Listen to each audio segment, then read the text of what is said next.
Amados, ainda de pé, vamos fazer a leitura bíblica. Encontra-se na primeira carta de João, capítulo de número 4, verso de 15 até o verso de número 21. Vamos todos em uma só voz. Aquele que confessar que Jesus é o Filho de Deus, Deus permanece nele e ele em Deus. E nós conhecemos e cremos no amor que Deus tem por nós. Deus é amor. Aquele que permanece no amor, permanece em Deus e Deus nele. Nisto é em nós aperfeiçoado o amor, para que, no dia do juízo, mantenhamos confiança, pois segundo ele é, também nós somos neste mundo. No amor não existe medo, antes o perfeito amor lança fora o medo. Ora, o medo produz tormento, logo, aquele que teme não é aperfeiçoado no amor. Nós amamos, porque ele nos amou primeiro. Se alguém disser, amo a Deus, e odiar a seu irmão, é mentiroso, pois aquele que não ama a seu irmão, a quem vê, não pode amar a Deus, a quem não vê. Verso 19, vamos todos repetir em uma só voz, depois estaremos orando. Vamos juntos? Nós amamos, porque ele nos amou primeiro.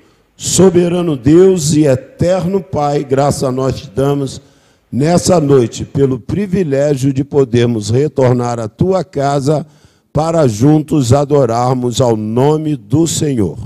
Toma nesse instante, ó Deus, a cada um dos nossos irmãos, amigos, visitantes, para que a tua mensagem possa produzir edificação em nossas vidas, salvação para os perdidos e exaltação do nome do Senhor. Obrigado, ó Deus, pelas vidas que desceram as águas batismais, por aqueles que estarão participando também da ordenança da ceia, ó Deus, assim como também o culto em que nós estamos adorando o teu nome, exaltando ao Senhor, suplicando que as tuas bênçãos possam ser derramadas sobre a tua igreja, sobre o teu povo e sobre a vida daqueles que, ó Deus, obedecem, aqueles que seguem e aqueles que estão, ó Deus, atentos aos mandamentos do Senhor. Que o Senhor esteja falando aos nossos corações, recebendo o nosso culto, o nosso louvor e a nossa adoração. É que nós pedimos e desde já nós te agradecemos em nome de Jesus. Amém. Podeis assentar, irmãos? Ele nos amou primeiro. Primeira epístola de João, no capítulo 4, verso 19, esse texto bíblico ele foi usado em uma das nossas campanhas da Junta de Missões Nacionais. Essa camisa alguns irmãos ainda têm, eu particularmente costumo andar demais com ela, porque ela traz implícito uma mensagem de que ele, Jesus, nos amou primeiro. O amor de Deus para conosco, ele vai se manifestar antes mesmo da fundação do mundo, pois Deus preparou a salvação para todos nós, quando ele não de forma surpreendente, não que ele tenha sido naquele momento pego de surpresa, mas a queda do homem levou o Senhor a manifestar o seu amor por nós, enviando o seu Filho. O último livro da Bíblia, que é o livro de Apocalipse, diz que o Cordeiro que foi morto antes da fundação do mundo e a morte do Cordeiro tinha como princípio básico demonstrar o amor de Deus para conosco. Quando esse primeiro casal, Adão e Eva, que são os primeiros representantes da raça humana, quando eles caem na queda desse casal, a Bíblia diz que eles tentaram ficar envoltos com folhas, porém, foram peles de animais que os cobriram, para que as peles de animais pudessem cobrir os seus corpos. Foi necessário que o sangue deste animal fosse derramado. Ali é uma tipologia. A Bíblia diz que sem derramamento de sangue não haveria remissão de pecados. Então a Bíblia já está no livro de Gênesis se projetando para mais ou menos 1.500 anos, quando ele, Jesus, iria se manifestar no mundo, trazendo salvação para todos os homens. Nós louvamos a Deus, irmãos, porque essa é a maior evidência do amor do nosso Deus para conosco.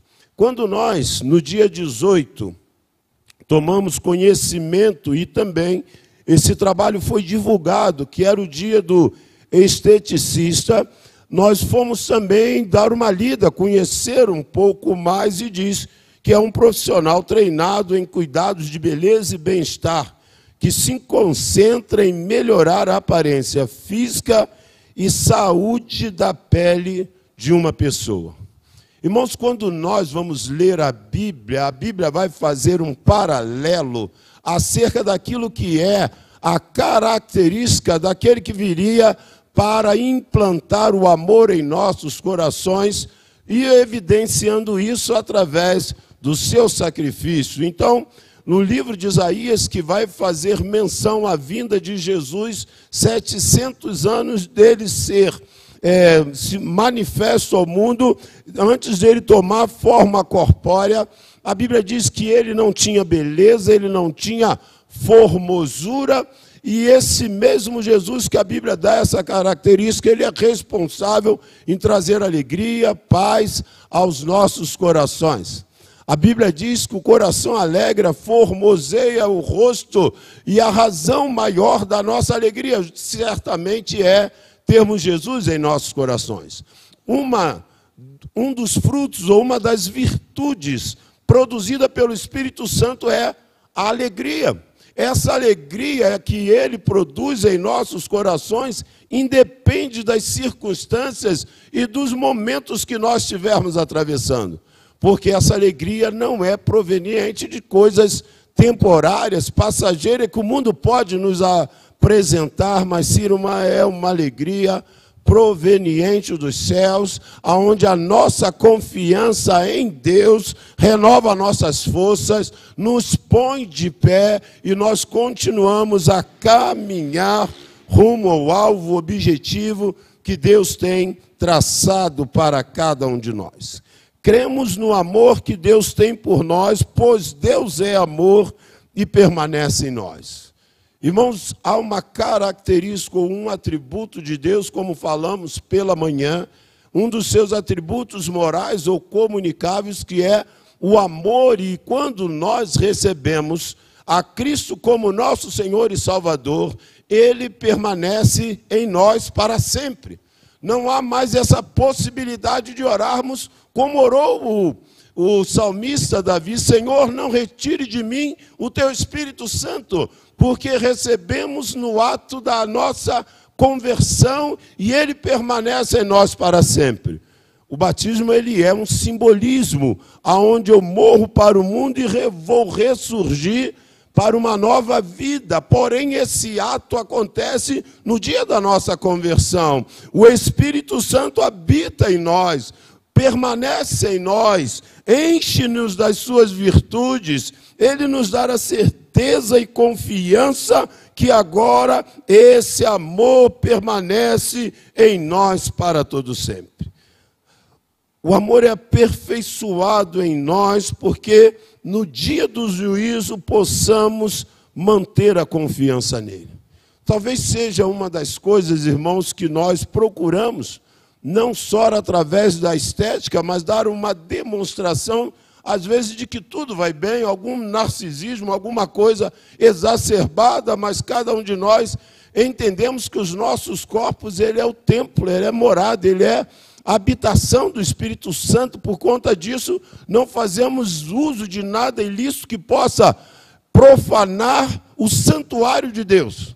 A Bíblia diz que os nossos corpos, ele é templo, morada, habitação do Espírito Santo de Deus. Por isso que o crente, ele preserva a sua vida. Por isso que o salvo, ele foge das tentações desse mundo. Por isso que nós buscamos cada vez mais uma vida de santidade, não somente preocupado com a parte exterior, porque nós cremos no Deus que nos determina que nós possamos preservar o nosso corpo, a nossa alma e o nosso espírito. Um Deus que nos ama completo, por dentro e por fora.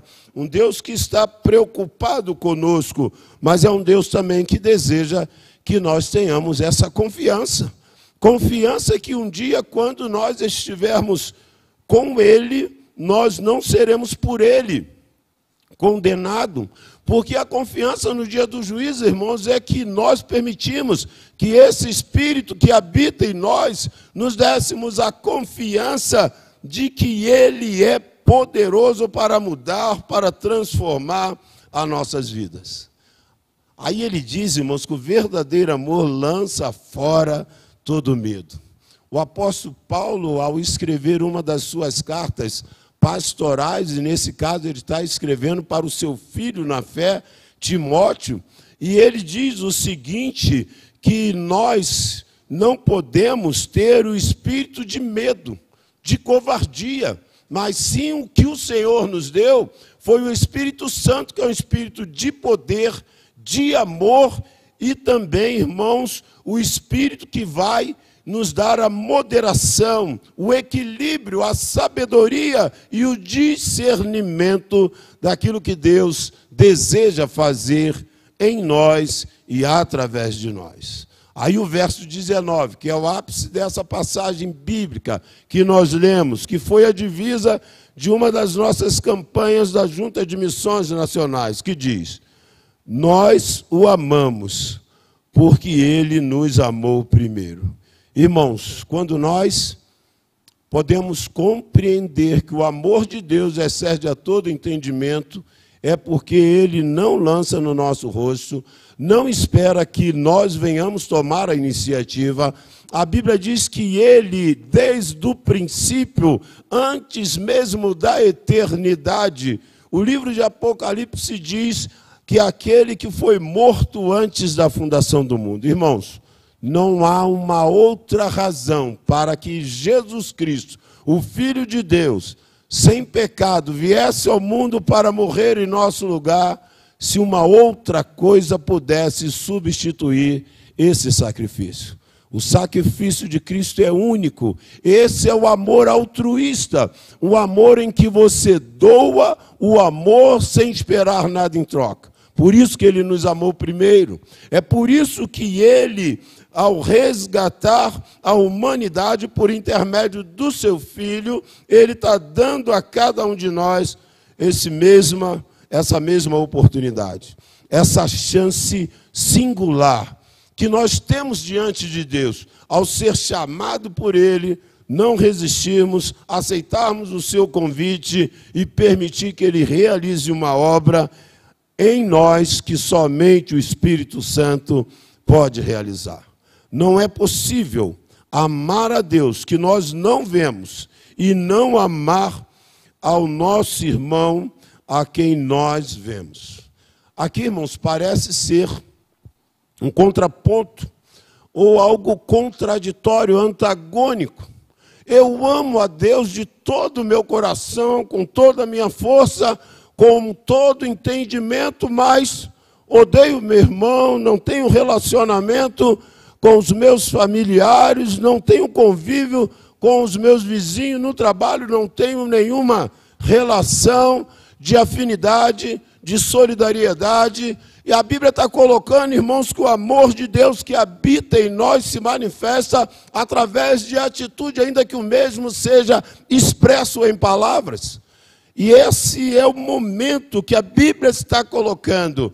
Quem ama a Deus, ama o próximo, ama o seu irmão, ama a sua família, ele deseja que o mesmo amor que o alcançou, o amor de Deus, possa também alcançar o próximo. Irmãos, há vários relatos de pessoas que estavam levando uma vida deplorável, marginalizados da sociedade. Deus estendeu a mão, os tirou da sarjeta, do lamaçal do pecado e fez dessas pessoas uma nova criatura. Aqui tem vários, dentre essas, eu, você, que todo mundo sem Cristo está na mesma condição, e nós vamos compreender, se Ele nos amou, nós também precisamos demonstrar esse amor pelo próximo. E aonde começa isso? Dentro do meu próprio lar. A Bíblia diz, se eu não estiver preocupado, se eu não cuidar dos meus, eu sou pior do que o incrédulo, eu neguei a fé. A Bíblia diz que nós devemos fazer bem a todos, mas principalmente a quem? Aos domésticos da fé. A Bíblia diz que nós devemos fazer bem ao próximo. Talvez alguém que nós não conhecemos, não temos um contato direto, mas ele apresentou uma necessidade que estava ao nosso alcance atendê-lo. Como tem relatos, irmãos, de pessoas que foram assistidas e depois se converteram, porque alguém que não conheceu, mas foi tocado pelo amor de Deus que habita no seu coração, estendeu a mão para ajudar aquela pessoa, e foi o momento que Deus usou para transformar aquela vida. Quem ama a Deus, ame também ao seu irmão. E nós só conseguimos amar com o amor de Deus, porque Ele nos amou primeiro. E se Ele nos amou, precisamos demonstrar dia após dia o amor que Deus teve conosco, implementando, nos selando com o Espírito Santo no dia da nossa conversão. E hoje, amar ao Senhor precisa ser notório, visível, explícito, através de atitudes de evangelização, de solidariedade, mas, sobretudo, através de anunciar que Jesus Cristo é aquele que cuida do nosso corpo, cuida da nossa alma e nos dá também do seu Espírito, para que o nosso Espírito possa testificar com o Espírito de Deus que agora nós somos seus filhos. E é isso que Deus deseja realizar em nossas vidas.